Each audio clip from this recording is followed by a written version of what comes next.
मैंने प्रथमा का दिया था, उस पर किसी विद्वान का आया है, मतलब कमेंट आया है कि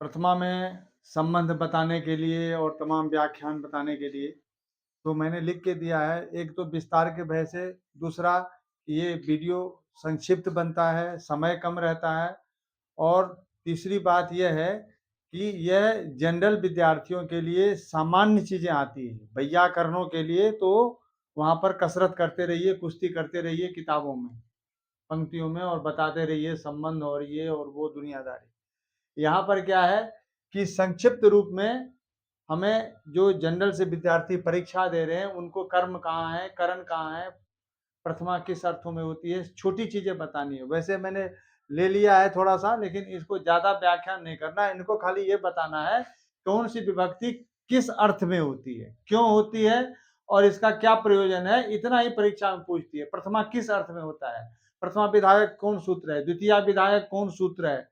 ये केवल टिक मार्क क्वेश्चन होते हैं। आपके शास्त्रार्थ को ये विद्यार्थी नहीं समझते हैं, जनरल वाले, उनके विषय में भी नहीं है और उनके पाठ्यक्रम में भी नहीं है, न पढ़ाई में है और न बताने में है। तो मुड़ मारने से क्या है कि उनका जो है वो मेन विषय खत्म हो जाता है। इसीलिए विद्वानों से निवेदन है कि अपनी विद्वत्ता उधर काशी में ही रखें। यहाँ तो छोटी मोटी बातें जो जरूरी है उसको बताया जाता है, जो विद्यार्थी को परीक्षा में हो। आप लोगों की पकड़ में वो विद्यार्थी नहीं आएंगे। तो देखिए, पीछे सूत्रों से मैं बता रहा हूं, संक्षिप्त में बता ही देता हूं। अनभिहिते, इसका अधिकार आता है। अनभिहिते मैंने, अभिहित मैंने कथन करना, अभिधान करना, कहना, और अनभिहित मैंने न कहना, इसके अधिकार आता है। इसका अधिकार चलता है अधिकृत्य कर्मणि द्वितीया। कर्मणि सप्तमी है, कर्मण शब्द का सप्तमी कर्मणि होगा। कर्म में द्वितीया होती है। कर्म जहां होता है वहां द्वितीया होती है। अब देखिए, हरम भजती, हरिम में द्वितीया है।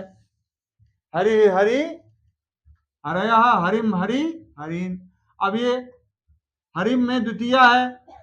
अब कहता है अभिहिते तो कर्मणि, ये सब लंबा व्याख्यान है, ये विद्यार्थी ना समझे तो ही सही है।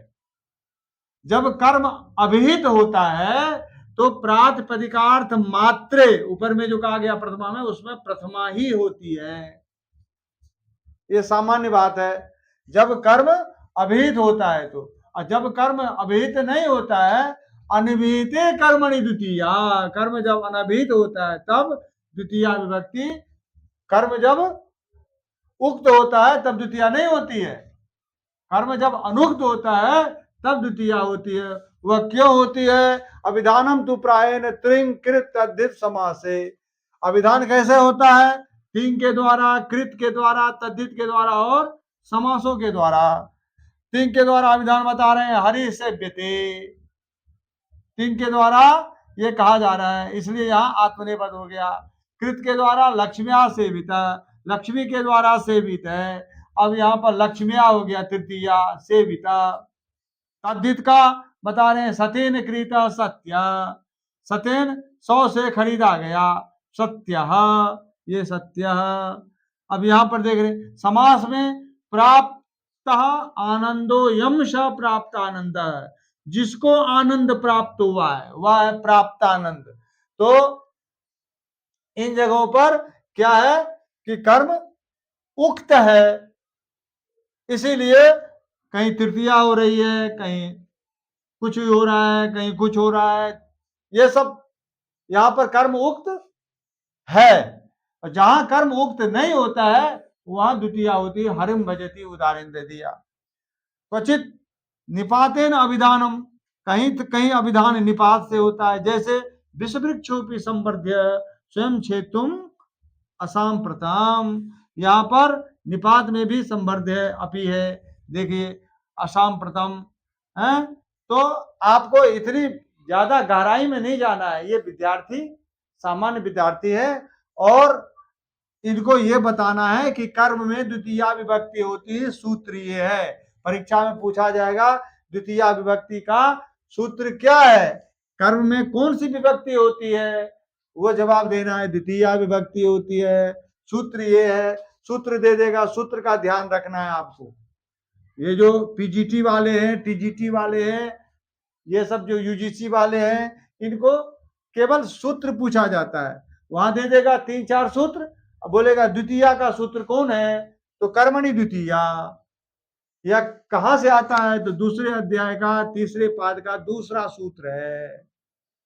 इस तरह से प्रश्न आते हैं और उसका सामान्य संक्षिप्त जवाब देना है। वहां पर कोई व्याख्यान, कोई शास्त्रार्थ नहीं होता है। वहां पर टिक मार्क क्वेश्चन है और विद्यार्थी को हल्का बताना जहां पर जरूरी है वहां पर ज्यादा शास्त्रार्थ करेंगे, ज्यादा लंबी चौड़ी बताएंगे तो विद्यार्थी उन्हीं में उलझे रह जाएंगे।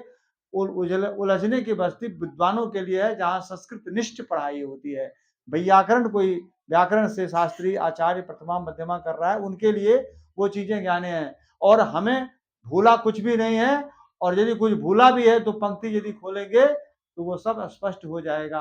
कुछ भी नहीं भूला है, सब एकदम प्रत्यक्ष है, स्पष्ट है, सारी चीजें स्पष्ट हैं।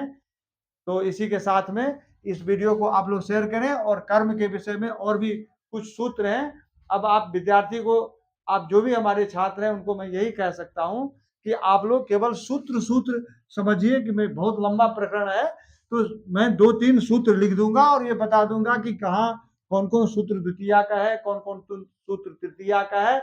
ये आप कमेंट करके बताइए कि क्या यही जरूरी है, और थोड़ा बहुत समझा दूंगा ताकि आप परीक्षा में बढ़िया नंबर ले आए।